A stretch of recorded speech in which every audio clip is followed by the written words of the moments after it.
본 방송에서 제공하는 투자 정보는 투자 판단에 대한 조언입니다. 방송에서 제공하는 주식의 가치, 가격 상승 및 하락에 대해서는 방송사에서 보장하지 않습니다. 네, 실시간 정보 브리핑입니다. FOMC 회의록, 현 금리 제약적인지 의문, 일부는 정책 강화 의지. 미국 연준 당국자들이 5월의 FOMC 회의에서 인플레이션 우려가 커져서 당초 예상보다 더 오래 현 수준의 금리를 유지해야 한다는 데 의견을 모았습니다. 현 금리가 인플레이션을 연준 목표치인 2%로 낮출 만큼 충분히 제약적이지 않을 수가 있으며 상황에 따라 정책을 강화할 의지가 있다는 목소리도 나왔습니다. 22일 연준이 공개한 5월의 FOMC 의사록에 따르면 참가자들은 올해 1분기 인플레이션이 강세를 나타내면서 정책 완화 시점과 관련해 상당한 우려를 표명한 것으로 나타났습니다. 미 대중 관세 폭탄 일부 8월부터 발효. 미국 무역대표부가 현지 시간 22일 전기차와 반도체, 의료품을 포함한 중국산 수입품에 대한 관세 인상 조치 일부가 8월 1일부터 발효된다고 발표했다고 로이터 통신이 보도했습니다. 앞서 조 바이든 미국 행정부는 14일에 중국의 과잉 생산과 또 불공정한 무역 관행을 비판하며 철강과 알루미늄을 비롯해 반도체, 전기차, 태양광 패널 등 중국산 수입품 180억 달러 규모에 대한 관세 인상을 발표한 바 있습니다. 백악관은 당시 중국산 전기차에 대한 관세를 현재 25%에서 100%로 인상하고 배터리, 반도체, 태양광 전지, 일부 의료품 등에 대해서도 고율 관세 부과 방침을 밝혔습니다. 미 4월 기존 주택 판매 전월비 1.9% 감소, 4월 기준 역대 최고. 미국 4월 기존 주택 판매가 감소세를 보였습니다. 주택 가격은 고공행진을 이어갔습니다. 22일 전미부동산 중개인협회에 따르면 4월에 미국 기존 주택 판매는 전월 대비 1.9% 감소한 연율 414만 채를 기록했습니다. 이는 월스트리트 저널이 집계한 전문가 예상치 1.4% 증가를 크게 밑돈 수준입니다. 미 경제 바이브 세션 설문조사 미국인 다수 경제 잘못 인식. 미국 경제 지표와 주식시장이 호조를 보이고 있지만 미국인들은 이를 다르게 받아들이는 바이브 세션 현상이 일어나고 있는 것으로 조사됐습니다. 바이브 세션은 실제 경제 상황과는 상관없이 분위기에 따라 경제 인식이 경기 침체 쪽으로 기울면서 비관론이 나타나는 것을 일컫는 말입니다. 22일 영국 가디언즈에 따르면 가디언지가 미국 여론조사 기관인 해리스폴을 통해 조사한 결과 미국인 응답자 72%는 미국 인플레이션이 상승하고 있다고 답했습니다. 자세한 소식은 외신 브리핑을 통해서 전달해 드리도록 하겠습니다.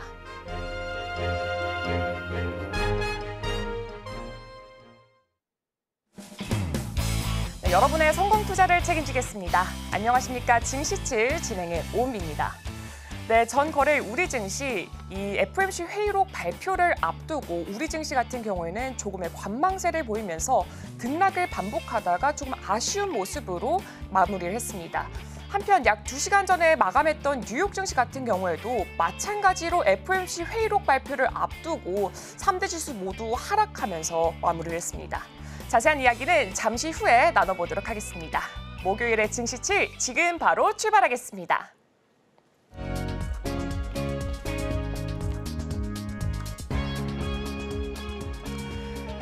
네, 현재 시간 20일 목요일 이제 3대 지수부터 바로 살펴보도록 하겠습니다. 네, 뉴욕 증시 3대 지수 마감 상황 바로 살펴보겠습니다. 현재 시간 20일 뉴욕 증시 3대 지수는 일제히 하락하면서 마무리를 했습니다.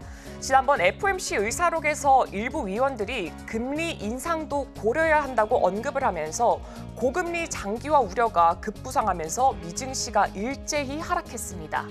특히 장 마감 직후 실적 발표를 앞뒀던 엔비디아는 정규장에서 0.46% 하락을 했습니다. 그렇다면 먼저 엔비디아 실적 소식부터 확인해 보겠습니다. 네, 엔비디아가 주식 액면 분할 10대 1을 공식 발표했습니다. 실적 발표는 기대치를 돌파했습니다. 1분기 실적이 시장 예상치 상회 소식에 시간의 시장에서 주가를 올리고 있습니다.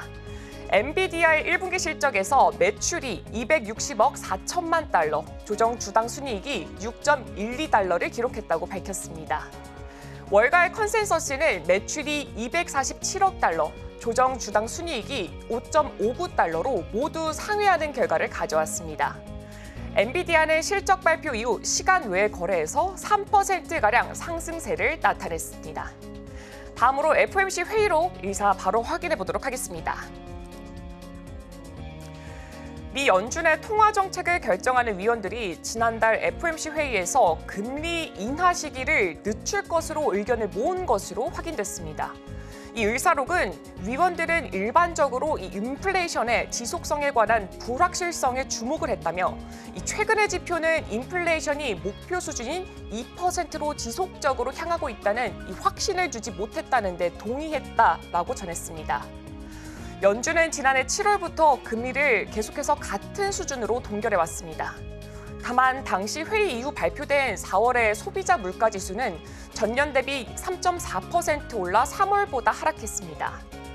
연준이 통화 정책의 준거로 삼는 미 개인 소비자 지출 가격 지수는 에너지와 식료품을 제외한 근원지수 기준으로 작년 10월에서 12월 전월 대비 상승률이 0.1에서 0.2%에 그쳤습니다. 이는 앞서서 연준이 2024년 연내 3회 기준금리 인하를 시사하게 된 결정적인 배경이 됐습니다. 그러나 올해 1월 들어서 상승률이 0.5%로 깜짝 반등한 데 이어서 2월에서 3월 들어서도 2개월 연속 0.3% 상승률을 나타내면서 이 고물가 고착화의 우려를 키웠습니다. 연준이 목표로 하는 연간 물가 상승률 2%를 달성하기 위해선 전월 대비 상승률이 평균적으로 0.2%를 넘지 않아야 됩니다. 한편 일부 위원들은 금리 인상 가능성에 대해서도 열려 있는 것으로 나타났습니다. 이 의사록은 여러 참가자들이 인플레이션 위험이 현실화될 경우 정책을 더욱 긴축할 의사가 있다라고 전했습니다. 연준은 당시 회의에서 기준금리를 5.25%에서 5.5%로 유지를 했습니다. 다음 소식도 확인해 보도록 하겠습니다. 네, 미국의 주택 판매가 2개월 연속 하락세를 기록했습니다. 네, 미국의 4월 기존 주택 판매는 모기지 금리와 주택 가격 상승으로 인해 수요가 위축이 되면서 예상치 못하게 감소해 주택 시장에 또 다른 타격을 입혔습니다. 네, 수요일에 전미부동산 중개인협회 보고서에 따르면 지난달 재고가 2년 반 만에 최고치로 증가를 했지만 이 보급형 주택은 여전히 부족해서 2개월 연속 판매가 감소했습니다. 네, 지난달 주택 판매는 계절 조정 연율로 이제 1.9% 감소한 414만 채를 기록했습니다. 네, 미국의 주택 판매 상당 부분을 차지하는 주택 재판매는 4월에 전년 동기 대비 1.9% 감소했습니다. 모기지 금융기관 프레디백의 이 데이터에 따르면 30년 고정금리 모기지의 이 평균 금리는 5월 초에 5개월 이상 최고치인 7.22%까지 치솟은 후에 좀처럼 이 7% 아래로 내려가지 못하고 있는 것으로 나타났습니다. 이코노미스트들은 연준이 금리 인하를 시작할 때까지 이 모기지 금리가 크게 하락하지 않을 것으로 예상합니다. 다음으로 미국과 중국 소식 바로 전해드리겠습니다.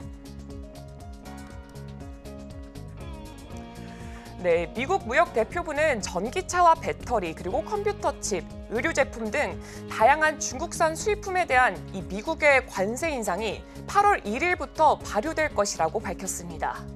조 바이든 대통령은 공화당 전임자 도널드 트럼프가 부과했던 관세를 계속해서 유지를 하면서 중국 전기차에 대한 수입 관세를 4배로 100% 이상으로 늘리고 반도체 관세를 50%로 2배로 늘리는 등 다른 관세도 인상할 예정입니다. 미국은 미국의 전기차, 태양광 및 기타 신산업을 개발하기 위해서 청정에너지 세금 보조금에 수천억 달러를 투자하고 있으며 이 분야에서 중국의 국가주도 과잉 생산 능력이 미국의 기업의 생존 가능성을 위협한다고 말했습니다. 이 관세는 값싼 중국산 수입품의 홍수로 인해서 미국의 일자리를 보호하기 위한 것입니다. 이 백악관은 이 새로운 조치가 철강, 알루미늄, 반도체, 그리고 전기자동차, 필수 광물 등 현재 중국에서 수입되고 있는 상품 180억 달러에 영향을 미친다고 밝혔습니다. 현재 중국은 관세 인상을 비난하고 또 자국의 이익을 보호하기 위해서 단호한 조치를 다짐하겠다고 밝혔습니다. 지난 일요일에 중국은 미국과 유럽, 일본, 그리고 대만의 특정 산업용 플라스틱에 대해서 새로운 반덤핑 조사를 발표를 했습니다. 한편 무역 대표부는 해당 관세 인상이 미국 경제에 미치는 이 영향에 대한 의견을 수렴합니다. 30일간의 의견 수렴 기간은 다음 달 28일 끝날 예정이라고 밝혔습니다. 다음으로 영국 소식 전해드리겠습니다. 영국의 인플레이션율이 거의 3년 만에 최저치로 하락했다는 소식이 나왔습니다. 가스 및 전기요금의 하락으로 영국의 물가 상승률은 거의 3년 만에 최저 수준으로 떨어졌습니다.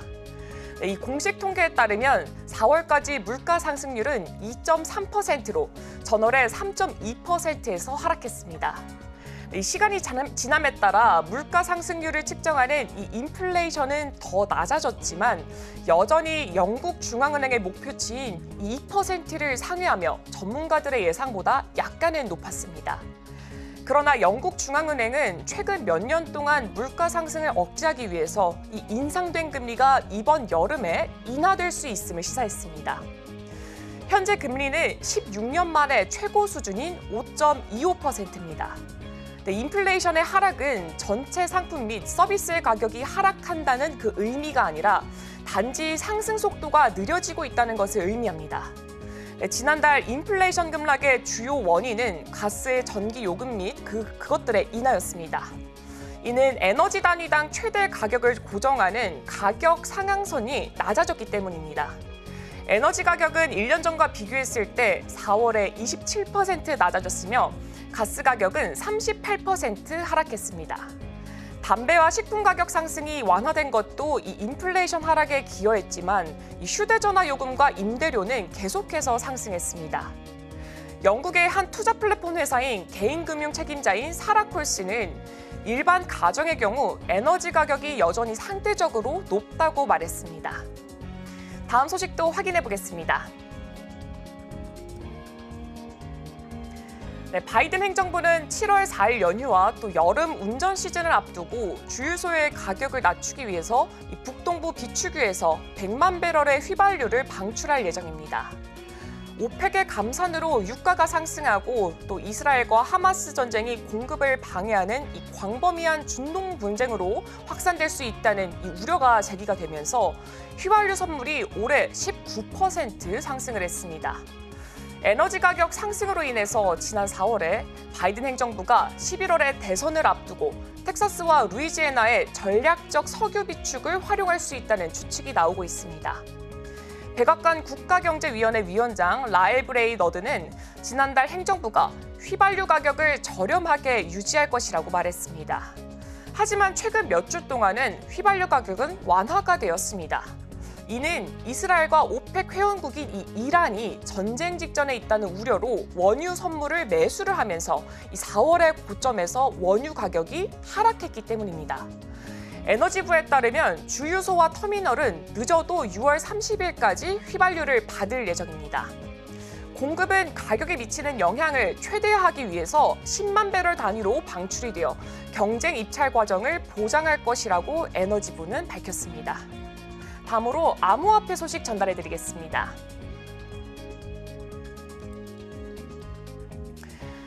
미국 증권규제당국은 수요일에 미국 의원들에게 디지털 통화를 위한 새로운 법적 프레임워크를 만드는 것을 목표로 하는 이 법안을 채택하지 말 것을 촉구를 하면서 이는 기존의 법적 선례를 훼손을 하고 또 자본시장을 측정할 수 없는 위험에 처하게 될 것이라고 말을 했습니다.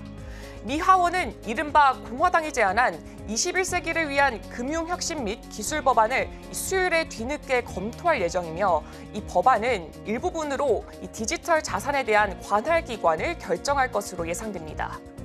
의회에서 이 법안을 지지하는 측은 이것이 규제적 명확성을 제공해 산업 성장을 촉진할 것이라고 말을 하고 있습니다.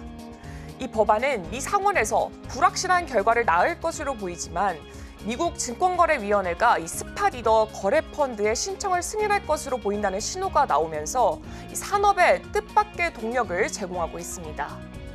그러나 SEC 위원장 게리 갠슬러는 이 성명에서 이 법안이 새로운 규제적 틈새를 만들고 또 투자계약 감독에 관한 수십 년 전의 이 전례를 악화를 시켜서 투자자와 또 자본시장을 불가량한 위험에 빠뜨릴 것이라고 말을 했습니다. 이 법안은 암호화폐 지지자와 또 산업단체들의 지지를 받으면서 이 장기간 동안 게리 갠슬러의 SEC를 이 디지털 자산의 보다 넓은 수용을 방해하는 요인으로 여겼습니다. 이 게리 갠슬러 SEC 위원장은 또한 이 법안이 암호화 투자 계약 발행자들이 이 자체적으로 그들의 제품이 SEC 감독을 받지 않는 이 디지털 상품임을 인증하게 하고 또 이에 대한 이의 제기 기간을 단 불과 60일로 남겨두기 때문에 다른 비판점도 지적을 했습니다. 다음 소식도 확인해 보도록 하겠습니다.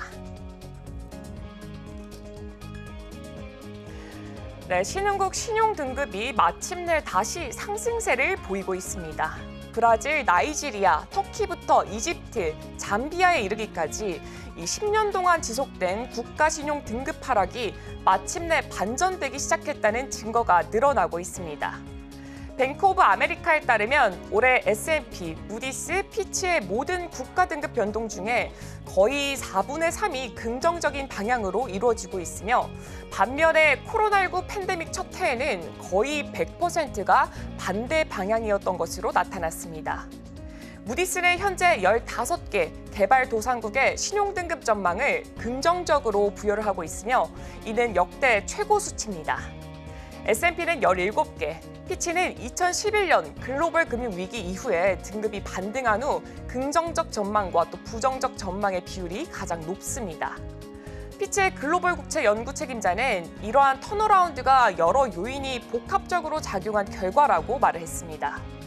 일부 국가들은 코로나로 인한 일반적인 회복이나 또 우크라이나 전쟁으로 인한 에너지 가격 급등에서 벗어나는 중입니다. 다른 국가들은 자국 정책 결정에서 특정 개선을 보이고 있습니다. 그리고 프론티어, 즉 개척 국가들 중 일부는 채권 시장에 다시 접근할 수 있어서 이로운 영향을 받고 있습니다. 다음 소식도 전달해드리겠습니다. 네, 세계경제포럼 다보스 포럼의 창립자이자 또 포럼 집행위원장을 맡고 있는 클라우스 슈밥 회장이 연내 사임한다는 소식이 전해졌습니다. 이에 다보스 포럼은 창립자 주도 방식에서 이사회가 경영을 책임지는 방식으로 조직을 개편할 예정이라고 밝혔습니다. 이사회 산하에 4개 전략위원회를 두고 포럼 운영에 관한 주요 의사결정을 내리는 방식입니다. 회장은 사임 후에도 포럼 이사회에는 남을 것으로 전했습니다. 비영리 재단으로 운영해온 이 다보스 포럼은 수장과 조직 체계가 바뀌더라도 전 세계가 당면한 이 공통 현안을 토론하는 이 글로벌 민간 회의체로서 제 기능을 이어가겠다는 입장입니다. 다음으로 아마존 소식 전해드리겠습니다. 아마존 웹서비스가 엔비디아의 이 반도체 주문을 중단한 적이 없다는 입장을 발표했습니다. 어제 전해드린 소식에서는 영국 파이낸셜 타임즈에서 이 미국의 아마존의 이 클라우드 서비스 자회사인 AWS가 엔비디아의 이 그레이스 호퍼 반도체 주문을 중단했고 또 엔비디아가 지난 3월에 발표한 새 AI 프로세서 모델인 블랙웰로 완전한 전환을 위한 조치를 취했다고 보도를 했습니다.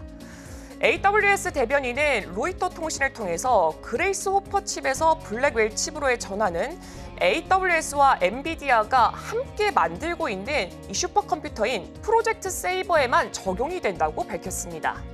즉, AWS의 인공지능 시스템 훈련을 위한 이 플래그십 모델인 엔비디아의 호퍼 칩을 기반으로 하고 있는 다른 서비스는 계속해서 제공한다는 것입니다. AWS 대변인은 이 AWS가 엔비디아의 어떤 주문도 중단하지 않았고 또 엔비디아와의 긴밀한 협력을 통해서 프로젝트 세이버에 쓰이고 있는 이 반도체를 호퍼에서 블랙을 GPU로 바꾸기로 공동 결정했고 곧 이에 따라서 개발되고 있는 슈퍼컴퓨터의 성능이 크게 도약할 것이라고 말을 했습니다. AWS 측의 입장 발표 이후에 파이낸셜 타임즈는 이 아마존의 반도체 주문이 아직 이루어지지 않았다며 이전 기사를 수정을 했습니다. 다음 소식도 전달해드리겠습니다. 네, 수요일에 체중 감량제인 오젬픽과 위고비를 제조하는 덴마크 제약그룹 노보노디스크의 이 코펜하겐 오피스 빌딩에서 대형 화재가 발생을 했습니다. 처음에는 100명의 소방관이 투입된 대형 화재로 묘사된 이 불길은 3시간여 만에 통제되는 양상을 보였습니다. 이 소방 관계자는 이 화재가 노보노디스크 건설 현장에 이 컨테이너에서 발생해 회사 소유의 인접 사무실 건물 지붕으로 번졌다고 말을 했습니다. 또한 이 관계자는 연기는 독성이 없으며 부상자도 없다고 덧붙였습니다.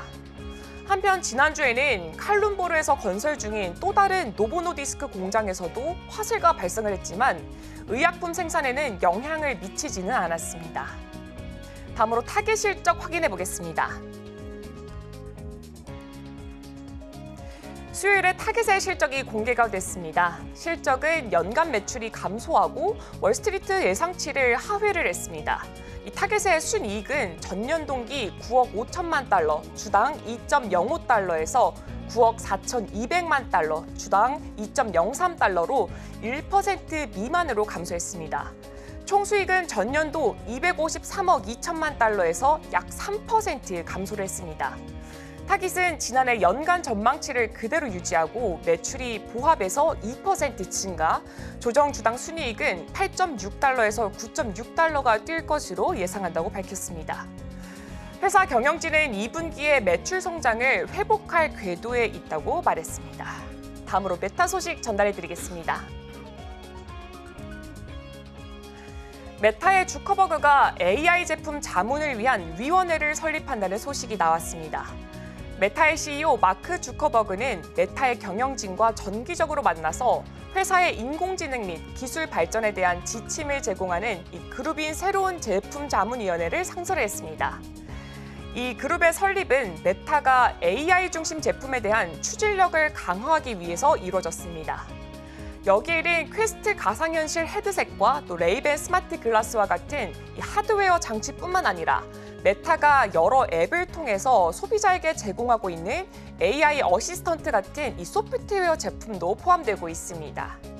이 주커버거는 지난달에 메타의 실적 발표에서 이 투자자들에게 올해 자본 지출을 늘려서 AI 개발에 더욱 박차를 가할 것이라고 말을 했습니다. 또한 그는 4월 말에 AI에 대해서 더 낙관적이고 야심차게 접근하고 있다고 말을 하면서 이 선도적이고 모델을 구축하겠고 또 세계 최고의 AI 회사가 될 수 있다는 것을 보여줄 수 있는 그 단계에 이르렀다고 덧붙였습니다. 주커버그는 투자자들에게 인내심을 가질 것을 촉구를 하면서 AI에 대한 많은 노력이 이 즉각적인 재정적 수익을 가져다주지는 못할 것이라고 말을 했습니다.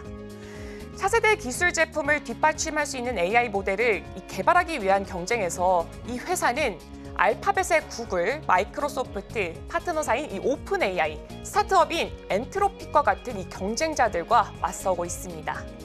그다음에 마지막 소식 전달해드리겠습니다. 네, 아마존은 최근 스페인에서의 클라우드 서비스 확장을 위해서 앞으로 10년 동안 157억 유로, 약 170억 4천만 달러를 투자할 것이라고 발표했습니다. 클라우드 컴퓨팅 분야를 담당하는 아마존 웹 서비스는 이번 투자가 이미 스페인 북동부의 내륙 지역인 아라곤의 클라우드 인프라를 확장하는 데 굉장히 도움이 될 것이라고 설명을 했습니다. 이 아라곤 지방정부의 주지사는 이번 발표가 아라곤의 역사상 최대 기업 투자라고 말을 했습니다. 아마존은 이 자금이 건설, 시설 유지 관리, 엔지니어링 및 통신을 포함한 산업 분야의 현지 기업체에서 연간 약 7,500개의 일자리 창출이며 또 2033년까지 스페인 국내 총생산에 약 216억 유로를 추가할 것으로 추정하고 있습니다. 이번 발표는 AWS가 독일 내 클라우드 서비스 확장을 위해서 2040년까지 78억 유로를 투자할 것이라고 발표한 지 일주일 만에 나온 것입니다. 네, 오늘 제가 준비한 소식은 여기까지입니다. 이어서 오늘의 일면을 통해서 전문가들의 수혜주까지 만나보시길 바랍니다.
네, 전문가들은 과연 개장 전에 어떤 이슈에 주목하고 있을까요? 오늘의 이면을 통해서 확인해 보도록 하겠습니다. 네, 오늘은 위즈웨이브 이권희 대표님과 함께하도록 하겠습니다. 네, 대표님 안녕하세요. 네, 안녕하세요. 네, 그럼 먼저 일단 오늘 이슈부터 바로 확인해 보도록 하겠습니다. 네, 오늘 이슈는 LS 머티리얼즈 AI 전력 공급, 지금 미국 블룸에너지 직공급의 강세라는 이슈인데 대표님 이 뉴스가 과연 어떤 걸 의미하고 있는 건가요? 이게 의미하는 바는 이제 SOFC라고 해서 고체 연료 전지라는 이제 이게 다시 부각이 되고 있는데 그 이유가 이제 이 뭐 LS 머티리얼즈를 꼭 얘기하려고 이 기사를 갖고 나온 게 아니라 그 뒤에 있는 미 블룸에너지의 직공급이라는 얘기가 나오죠. 거기 보면 블룸에너지에 대해서 관련돼서 지금 주목을 해보셔야 된다. 블룸에너지가 지금 한 이틀 연속 지금 10% 이상 상승을 했는데 어제도 한 10% 이상 또 올랐습니다. 그러니까 이틀 연속 10% 이상 상승하면서 급등 중인데 왜 급등하냐라고 봤더니 결국엔 지금 AI 때문에 데이터 센터 관련된 수요가 늘어나면서 전력이 부족하다는 얘기가 계속 나오고 있고요. 이 부족한 전력을 채우기 위해서 여러 가지 이제 발전 방향이 이제 뭐 논의가 되고 있는데 미국이 지금 보면 천연가스를 활용해서 발전을 하겠다라는 얘기가 계속 나오고 있고 또 천연가스를 통해서 뭘 만들 수 있냐면 개지를 하게 되면 수소를 만들 수 있습니다. 그래서 블루 수소를 만드는데 문제는 그런 과정에서 뭐 천연가스로 발전을 하든 아니면 개지를 해서 수소를 만들든 문제가 뭐냐 탄소가 배출된다는 거죠. 근데 탄소가 배출되는 거를 그러면 그거를 다시 탄소만 쏙 뽑아서 포집을 한다. 그 CCS라고 하는데 탄소를 포집한 다음에 그거를 다시 이제 땅속에 묻는 거죠. 그렇게 되면 탄소 배출이 제로로 되는데 결국에 탄소 배출도 좀 줄이면서 발전도 좀 원활하게 하고 그다음에 수소 에너지도 얻어서 수소로 또 전기도 만들고 수소가 저장을 할 수 있기 때문에 언제든지 전기로 변환될 수 있다는 부분에서는 지금 수소가 굉장히 주목받고 있었던 건데 그동안 정체됐었던 거 뭐냐면 블루수소라든지 뭐 이런 것들이 CO2를 배출하기 때문에 그러면 이게 무슨 의미가 있냐라고 얘기를 해서 그때부터 나오게 된 기술이 또 탄소 포집입니다. 그 탄소 포집 관련된 종목들에 대한 뭐 관심, 그다음에 고체 연료 전지에 대한 관심 이런 것들이 지금 증가하고 있고요. 시장은 항상 좀 더 새로운 거를 원하고 있는데 기존에 이제 우리나라 수소 연료 전지 관련된 종목들이 있습니다. 뭐 두산 퓨어셀이라든지 에스퓨어셀, 뭐 비나텍 관련된 종목들이 있는데 이런 종목에서 좀 확산돼서 고체 연료 전지라고 말은 좀 되어 있지만 이게 결국에는 수소와 산소를 활용하는 거기 때문에 이게 수소 연료 전지랑 약간 비슷한 개념이라고 생각하시면 되고요. 그거 SOFC를 전문적으로 하는 블룸에너지가 지금 급등 중이고 미국에서 또 하나가 어제 이제 장 끝나고 나서 미국 장 끝나고 나서 지금 다들 엔비디아 실적만 다 보셨을 텐데 저도 오기 전까지 봤습니다. 근데 엔비디아의 뭐 컨콜도 보고 다 했는데 근데 또 하나 중요한 거는 이 블룸에너지가 지금 굉장히 주목받고 있는데 시간에서 좀 빠졌습니다. 많이 빠졌다가 다시 올라오곤 있는데 빠진 이유가 이제 CB를 발행한다라고 얘기를 해서 빠졌는데 그 이유가 결국엔 자금을 조달해서 지금 SOFC 사업을 조금 더 박차를 가하겠다라는 그런 의미로 생각하시면 될 것 같고요. 시장은 그렇게 해석하면서 이 블룸에너지 관련된 우리나라 국내 종목들에 대해서 관심을 가질 걸로 예상을 하고 있고 그 중에 하나가 이제 지금 LS 머티리얼즈고 최근에 언제 상한가를 어제 종목 중에 SK 이터닉스라는 종목도 있습니다. 그런 종목들이 여전히 좀 좋은 흐름을 이어가고 있다라고 생각하시면 되고요. 이거에서 보면 그럼 우리나라는 도대체 LS 머티리얼 이런 회사들이 이런 SOFC에 관련된 부품을 공급한다고 하는데 지금 여기에 적극적으로 들어간 우리나라 국내 기업이 있습니다. SK에서 들어갔고요. SK 플랜트라는 회사가 이제 자회사가 있는데 비상장 회사고요. 이 SK 플랜트가 블룸에너지와 협업을 해서 만든 또 합작 법인이 있습니다. 그래서 블룸에너지 합작 법인을 만들어서 블룸 SK 퓨어셀이라고 지금 이제 회사를 세웠는데 그 회사를 통해서 지금 SOFC 사업을 계속 진행하고 있고요. 그 진행하는 사업 안에 부품을 납품하는 회사들, 그다음에 관련된 그 CCS 관련돼서 탄소 포집 관련돼서 거기에 또 필요한 것들을 공급하는 회사들 이런 것들을 시장에서 찾으면서 최근 조금 주가에서 반응을 보이고 있기 때문에 이제부터 주목해 보셔도 자리가 나쁘지 않다. 그래서 한번 갖고 나왔고요. 오늘 아마 시장은 엔비디아 여파 때문에 반도체 관련주들이 좀 들쑥날쑥하겠지만 여전히 새로운 쪽을 노리시는 분들은 또 이쪽으로 또 올 가능성이 높기 때문에 한번 이 관련주들 한번 정리해드리려고 이 기사를 뽑아왔습니다. 네, 오늘 기사에서 주목할 점은 이 블룸 에너지 이렇게 키워드를 가지고 오셨고요. 그럼 대표님 일단은 지금 이 뉴스를 투자자 입장에서 볼 때는 지금 이 주목해야 될 키워드라는 게 딱 있을 거 아니에요. 그러면 그 키워드랑 함께 또 선정 이유까지 알 수 있을까요? 키워드는 SOFC라는 건데요. 이제 고체 연료 전지 뭐 이렇게 얘기하는데 예전에 수소 연료 전지 이렇게 많이 들어보셨을 거예요. 네네. 그런 좀 비슷한 개념이라고 보시면 되고요. 이게 SOFC라고 키워드를 정했지만 관련된 새로운 거니까 정했고 또 하나가 이제 CCS라는 게 있습니다. 그래서 이게 탄소 포집인데 탄소를 포집해서 저장한다 뭐 이런 뜻이라고 보시면 될 것 같고요. 그래서 이게 카본 캡처 스토리지 이런 거에 이제 약자라고 생각하시면 될 것 같은데 그 두 가지가 가장 큰 키워드다라고 생각하시면 되고 여전히 이제 미국을 중심으로 해서 AI 전력 수요가 급증하면서 탈탄소 목표를 수요를 급증하는데 이거를 전기도 생산하면서 기존에 우리가 이제 한참 코로나 시기 때 많이 들었던 탄소 제로 이것도 달성을 해야 됩니다. 미국도. 1등 국가가 이걸 안 할 수는 없으니까 탄소 제로도 같이 병행할 수 있는 방법이 뭔가를 전문가들이 열심히 연구를 했더니 결국엔 그 안에서 그러면 우리 LNG를 이용하자라는 얘기가 나오고 있고요. 그러니까 천연가스를 이용해서 이거를 이제 발전도 하고 거기서 또 이제 수소를 뽑아내기도 하고 그렇게 되면 문제는 수소도 뽑고 발전도 하는데 거기에서 그러면 뭐가 발생되냐면 이산화탄소가 발생됩니다. 그럼 이산화탄소가 발생이 되면 그거를 포집을 잘해서 흡착제나 이런 것들 써서 포집을 잘해서 다시 땅속에 묻어놓으면 사실은 그러면 탄소가 제로가 되는 거죠. 그래서 탄소 배출을 최소화하는 방법을 연구하는 과정에서 지금 SOFC라는 개념이 나왔고요. 수소를 이제 끄집어내는 방법에 제일 좋은 방법은 사실은 태양광이나 이제 풍력으로 생산된 전기 중에 남은 잉여 전기를 가지고 사실 물을 전기 분해해서 만드는 수소를 만들면 사실 이게 가장 깨끗한 그린 수소라고 할 수 있는데 이거를 만들려면 비용도 많이 들고 지금 아직 기술력도 대량으로 생산하기는 좀 어렵습니다. 그렇다 보니까 대안으로 나온 게 블루 수소라고 해서 그냥 가스에서 뽑는 거죠. 수소를.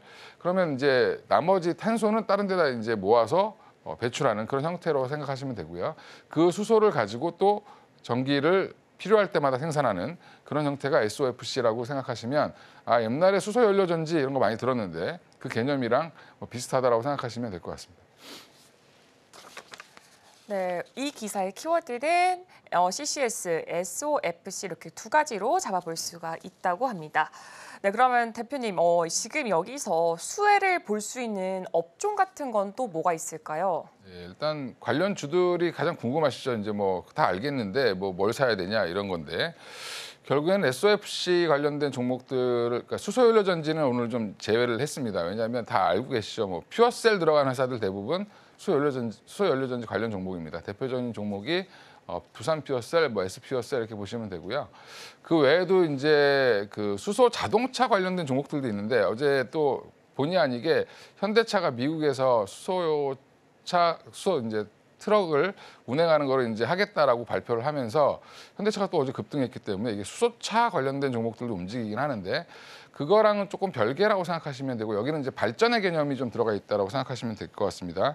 특히 SOFC 관련된 종목을 보면 LS 머티리얼즈라는 회사가 있고요. 아까 말씀드렸던 기사에 나왔던 이 회사가 왜 관련이 돼 있냐면 천연가스인 이제 LNG에서 유해 물질인 황화합물을 제거하는 탈황장치 모듈을 공급하는 회사입니다. 어디에 공급하냐면 아까 얘기했던 블룸에너지와 SK 플랜트의 합작회사에 공급을 하고 있고요. 또 SK 이터닉스가 이제 최근에 좀 주목을 받고 있는데 이 회사도 블룸에너지의 고효율 연료 전지 국내 판권을 보유하고 있습니다. 그러니까 한마디로 블룸에너지가 우리나라에 이거를 이제 연료 전지를 팔려면 SK 이터닉스를 통해서 팔아야 된다라고 보시면 되고요. 아모센스라는 회사도 있는데 이 회사가 뭐 여러 가지 일을 하는데 그 중에 SOFC 관련돼서는 기자재를 개발하는데 그 안에 세라믹 기판이라는 부품이 들어가는데 이거를 개발하는 회사라고 생각하시면 관련주를 엮일 수 있고 또 하나가 이제 한선 엔지니어링이라고 해서 여기도 블룸, SK 퓨어셀의 공급 업체입니다. 여기도 이제 뭐 기자재 공급 업체라고 생각하시면 될 것 같습니다. 그리고 또 하나가 미코라고 또 주목받고 있는 회사가 있습니다. 이 회사 반도체 때문에 올라가는 거야, 뭐 때문에 올라가는 거야 이제 많은데 자회사 코미코가 이제 주로 반도체를 하고요. 미코는 반도체 관련된 일뿐만 아니라 국내 유일의 이제 SOFC 스택이라고 해서 이게 전기를 생산하는데 주요 엔진이라고 생각하시면 될 것 같습니다. 그 스택 기술을 보유하고 있는 회사가 미코입니다. 그래서 미코가 최근에 움직이는 거는 이 SOFC 관련돼서 움직이고 있다. 블룸에너지의 영향이다라고 생각하시면 될 것 같습니다. 그리고 또 뭐 추가로 하면 아까 얘기했던 CCS 관련돼서 CCS 관련된 종목도 굉장히 많습니다. 그래서 어제 보면 KC코트레일이라는 종목 시총이 한 800억 정도밖에 안 되는데 상한가를 갔는데도 불구하고 그 종목은 예전부터 탈황 장치라든지 그다음에 탄소 포집 관련된 장치들을 많이 만들던 회사인데 시총이 너무 작아서 사실은 좀 접근을 좀 하기엔 좀 그렇고요. 오히려 유니드라는 종목을 좀 보시는 게 좋은데 유니드는 이게 지금 탄소 포집을 할 때 쓰는 흡착제가 있습니다. 근데 흡착제에 들어가는 게 가성칼륨이라는 게 들어가는데 이 가성칼륨을 만드는 회사고요. 그러니까 어떻게 보면 화학 물질을 만드는 거죠. 이제 그 화학 업체라고 생각하시면 되는데 이 유니드가 이 가성칼륨을 만드는데 이게 전 세계 MS가 40%입니다.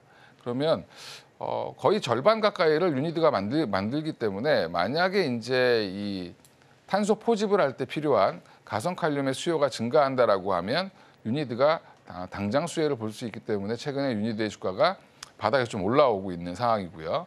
그래서 지금 정도에서 놓치면 사실은 또 따라가기가 좀 어렵죠. 그래서 남들이 너무 다 알기 전에 좀 오늘은 어느 정도 알려졌을 때 좀 이걸 알려드리려고 했고요. 또 하나 이제 대형주 중에는 포스코 인터내셔널이라는 종목이 CCUS랑 탄소 포집과 좀 관련이 있고 그 외에 이제 그린 케미칼이라는 종목도 최근에 움직이고 있습니다. 이런 종목들이 다들 이제 탄소 포집에 열심히 하겠다. 물론 롯데케미칼부터 시작해서 여러 화학 업체들이 CCUS를 하겠다, 탄소 포집을 하겠다라고 얘기를 하고 있는데 CCS를 하겠다라고 하고 있는데 이 부분들은 근데 조금 반응이 없는 것 같고요. 지금 시장에서는 탄소 포집 관련돼서는 유니드와 그린 케미칼, 뭐 KC코트레 정도가 좀 예민하게 반응을 해주는 그런 모습인 것 같습니다. 그럼 대표님 지금 이 종목 중에서는 CCS로 유니드를 꼽아주셨는데 그러면 SOFC에서는 뭐 탑 하나 딱 꼽는다면은 어떤 종목이 있을까요? 일단은 SK 이터닉스가 제일 지금은 시장에서 핫한 것 같고요. 네. SK와 직접 관련이 있고 SK가 블룸에너지와 합작법인을 세울 정도로 같이 동반 성장을 할 수 있는 그런 거기 때문에 SK 이터닉스가 조금 더 주목을 받고 있고 두 번째로 보면 아까 얘기했던 미코가 좀 시장에서 주목을 받고 있고요. 또 하나가 이제 최근에 LS 머티리얼즈는 상장 이후에 굉장히 주가가 급등했다가 이제 상장한 지 얼마 안 됐죠. 주가가 빠지면서 지금 거의 바닥을 기고 있습니다. 근데 LS 머티리얼즈는 원래 하는 거는 주로 그 캐패시티라는 이제 어떻게 보면 배터리를 하는데 보조 배터리 같은 역할을 하는 거라고 보시면 될 것 같습니다. 축전지 같은 걸 만드는데 울트라 캐패시티를 만드는데 이거는 이게 언제 쓰는 거냐면 주 전력 말고 보조 전력으로 만약에 전기차가 시동이 꺼지거나 배터리가 떨어졌는데 그러면 문이 안 열릴 수 있죠. 근데 그럴 때 문이 열리게 하는 거를 쓰는 뭐 보조 전력을 갖고 있는 게 이제 이런 거라고 보시면 되는데 모든 전기 제품에 들어가는 거를 만드는 회사가 LS 머티리얼즈인데 이 회사가 여기 지금 SOFC 관련된 SOFC에 관련돼서도 부품을 납품하고 있는 이력이 있고요. 이미 여기도 마찬가지로 SK랑 이제 블룸에너지의 합작법인에 납품을 하고 있기 때문에 그 얘기가 어제 처음 부각됐습니다. 그래서 LS 머티리얼즈도 지금 자리에서는 충분히 좋다. 그래서 탑픽은 SK 이터닉스지만 2등, 3등주로 보실 거는 미코와 지금 LS 머티리얼즈까지 보시면 될 것 같습니다. 네, 이렇게 뭐 유니드, SK 이터닉스 그리고 LS 머티리얼즈, 미코까지 소개를 해주셨습니다. 네, 이렇게 오늘 위즈웨이브 이건희 대표님과 이야기 나눠봤습니다. 대표님 고맙습니다. 네, 감사합니다.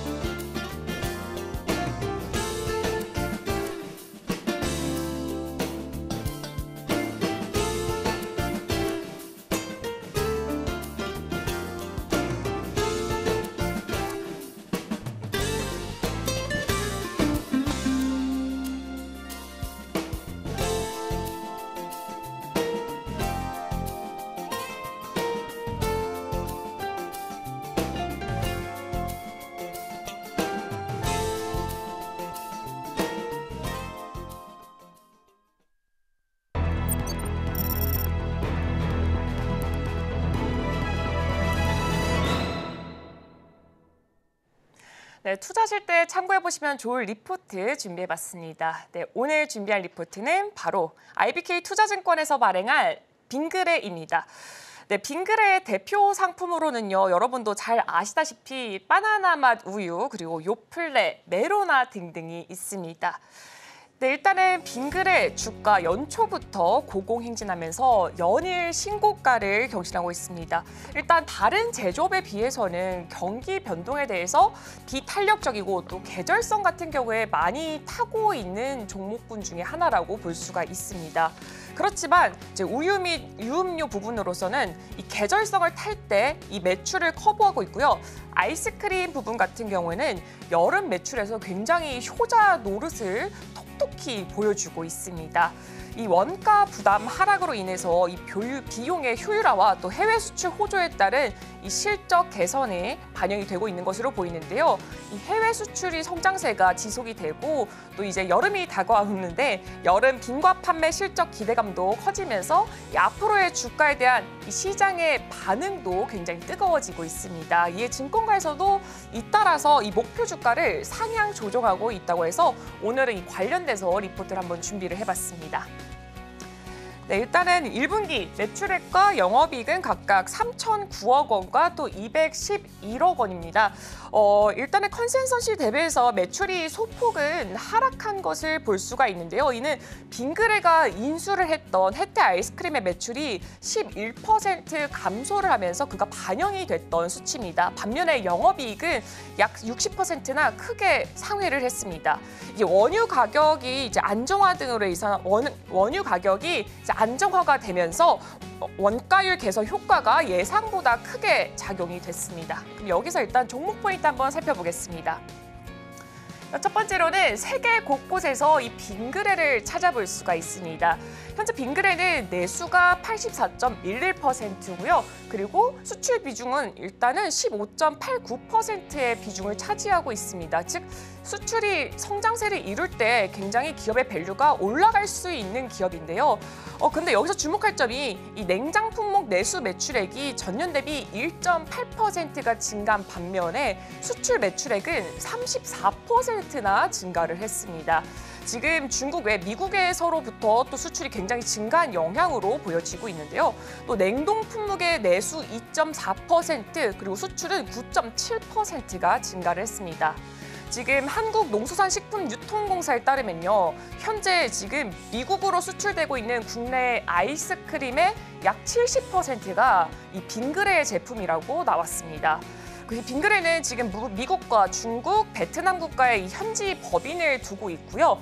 이를 기점으로 해서 캐나다, 북미, 동남아 등의 이제 제품을 계속해서 수출을 하고 있고 지난해 기준에 수출 국가 수가 무려 30여 개를 기록을 했습니다.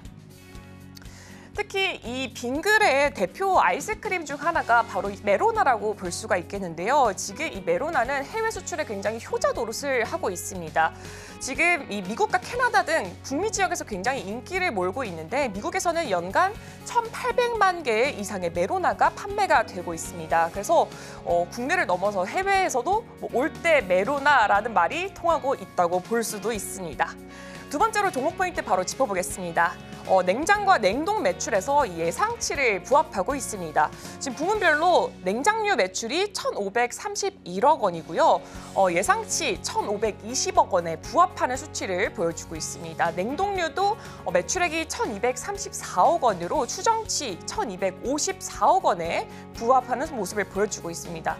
일단 통상적으로는 1분기는 낮은 기온 때문에 이제 빙과 부분의 영업이 비수기로 꼽히고는 있는데 올해는 굉장히 이른 더위로 4월부터 굉장히 더웠잖아요. 그래서 빙과 판매 실적이 굉장히 양호하게 나온 것으로 보여지고 있습니다. 또한 이 부분을 리포트에 나와 있지 않지만 제가 조금 추가를 해봤습니다. 빙그레는 냉장 그리고 냉동 매출 비중이 각각 절반에 가깝게 차지하고 있습니다. 냉동 품목 매출이 떨어지는 이 비성수기 같은 경우에도 냉장 품목 매출이 받쳐줄 수 있는 이런 사업 구조를 가지고 있습니다.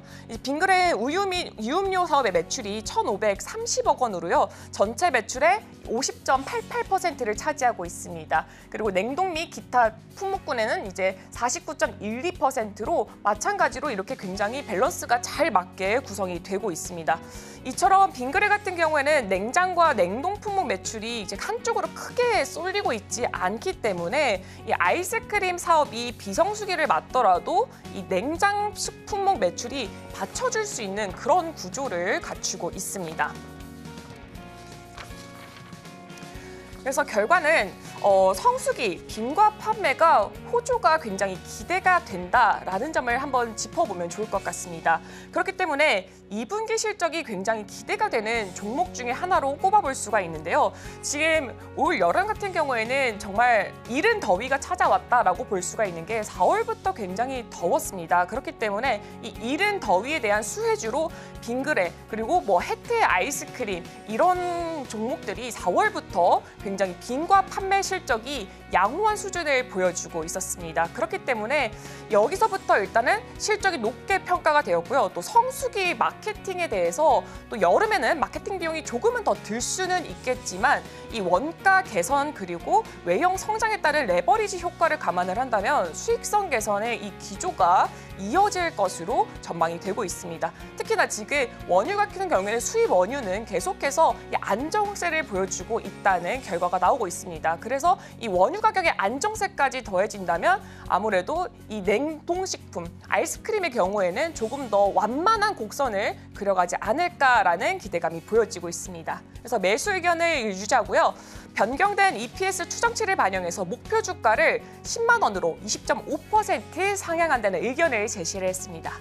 네, 결론적으로 오늘 소개해드린 빙그레는 이 원가 부담 하락으로 인한 비용 효율화와 또 해외 수출 호조, 거기에 더해서 이른 더위에 따른 수혜까지 기대해 볼 수 있는 어떻게 보면 지금 시즌에는 효자 종목이라고 볼 수 있는 종목이어서 제가 여러분께 한번 소개를 해드렸습니다. 투자하실 때 여러분 한번 계절적 성수기를 노려본다라고 하시면은 이 점 생각해서 한번 투자해 보시면 좋을 것 같습니다. 네, 오늘의 핵심입니다. 금통위가 오전 9시 올해 상반기 마지막 통화정책 방향 회의를 열고 현재 기준금리의 조정 여부를 결정합니다.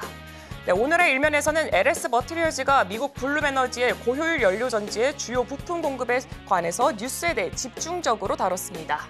투자전 리포트에서 성수기 빙과 판매 호조에 대한 기대감으로 긍정적인 의견을 제시한 이 빙그레 리포트까지 살펴봤습니다. 투자하실 때 참고하시길 바랍니다.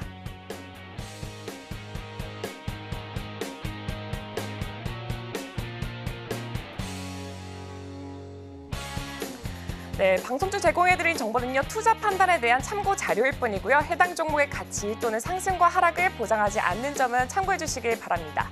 잠시 후 증시 8 오늘의 승부주가 방송될 예정입니다. 시장에 대한 다양한 이야기, 더불어서 오늘의 승부주에 대한 힌트까지 담겨 있으니까요. 참고해 보시길 바랍니다. 오늘 준비한 소식은 여기까지입니다. 시청해 주셔서 고맙습니다.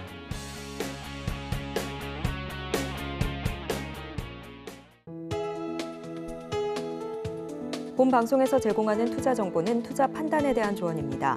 방송에서 제공하는 주식의 가치, 가격 상승 및 하락에 대해서는 방송사에서 보장하지 않습니다.